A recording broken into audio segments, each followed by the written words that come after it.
understanding the market and how to make your home shine.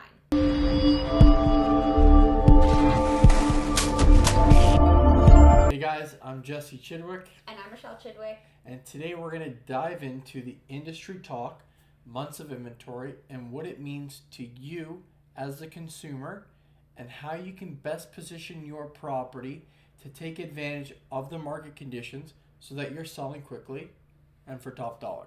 Let's get into it. So months of inventory, just kind of briefly talked about it. It's an industry buzzword, but what does it mean for sellers or buyers, and how can they take advantage of these months of inventory and supply? Yeah, so when we're talking about months of inventory, it's buyer's market versus seller's market versus a balanced market. And how we determine that is based on how many houses have sold in the last month and how many are currently on the market. Okay, so let's do a real life example of this. So I met with some sellers actually yesterday in Shelburne. Currently in Shelburne, there are 63 active homes for sale. Okay. There were 11 homes that sold in the month of December. Now, keep in mind, month of December, typically slower month. Yeah. But what that's going to mean as far as months of inventory, it's around 5.2 months of supply. Yes. So if we're talking about that example, that would be a balanced market. Once we get over that 6 months of inventory, we're looking at a buyer's market. So the buyers are kind of controlling everything, and then under 4 months of inventory is a seller's market. Yeah, that's correct. Now, another thing kind of to note too, so 5.2, okay, great, that's a number, but what does it mean? Well, what it means is that there was no new inventory to hit the market, it would take 5 months for all 63 of those homes to sell. Yeah, given that no other houses were to come on the market in that time. Exactly. Now, what it also means is obviously from a seller standpoint, 1 out of 5 homes that particular month. So in January, 1 out of 5 homes on the marketplace is going to move. Mm-hmm. So what you want to make sure that you're doing from the selling standpoint is you got to know your competition. You got to know, okay, hey, if 1 out of these 5 homes are going to move, how can I position myself so that I'm that 1 out of 5 that's actually going to sell, and I can go on and move on to my next property or whatever that might look like for you.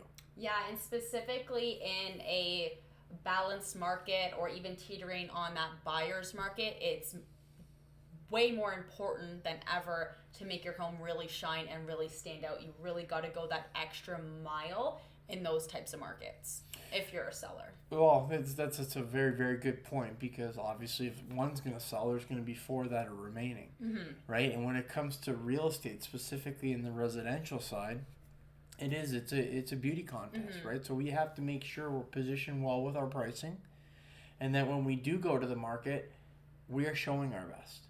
Yeah, and specifically when I'm showing buyers more so recently, it's those little things that are really standing out and making them not go forward with particular properties one over the other. It'll be things like holes in the wall that need to get patched up, or little DIY projects that weren't quite finished that they might be small and insignificant and really might not cost that much for the buyer to do in the long run, but because those are not done, it's the reason they're choosing that one other property over yours. So although it may seem, it's only $100, it's a weekend project for them to do, those little things add up in a buyer's mind, especially when there's so much to choose from in a buyer's market.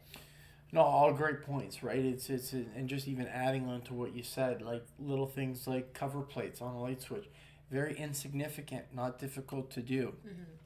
Touch-ups even on the walls, just going around, putting it, sanding it, things like that. Just like you said, don't want to give the buyers a reason not to want to move forward with your home. Yeah, exactly. It gives them more objections. The longer you sit, typically, the less money you're going to take, and who wants to be on the market for 5 months?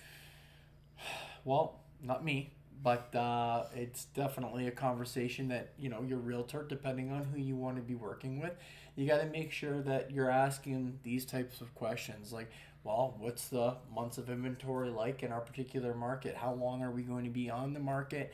Who specifically are we competing with? How long have they been on the market for? What was their previous listing strategies? So these are all things. The one thing that us as realtors, we are enriched with data. So it's up to your real estate professional, whoever you guys decide to work with, that how are they using these data points to optimize your property and making sure that you're selling for the most amount of money. 100%. And that's what Team Apex, we're committed to a 5-star experience, and we want to make sure that we're doing our absolute best for our guys to ensure they sell for top dollar in the shortest amount of time. So if you or anybody you know is looking to make any type of real estate transaction, please reach out to myself, Michelle, or anyone on our team. We would love to give you a 5-star experience.